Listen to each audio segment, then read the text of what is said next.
Kasi buong puso talaga ang inalay namin para mabuo tong Paternoster.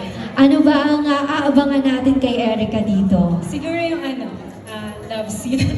Love scene, Charing! With a Charing! Okay, mukhang exciting talaga to, Erica. Meron ka ba bang ibang gustong i-share sa amin? Siyempre, Sa role. Siyempre, yung road to po bilang Sonia, malaki talaga yung naging, yung ginampanan ko dito. Kasi parang yung desisyon ni Peter para sa tatay niya, naka-base din po sa akin. Ay, ikaw pala ang dahilan, Erica. Ako yung reason. Ikaw ang reason.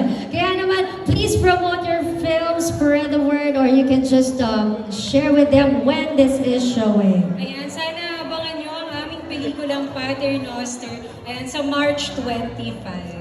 March 25 na yan. Once again, Erica Balagtas, let me get your microphone for you. At para sa OOTD post natin dyan, sayang ang bag. Kailangan mapicturean. Okay, Erica Balagtas.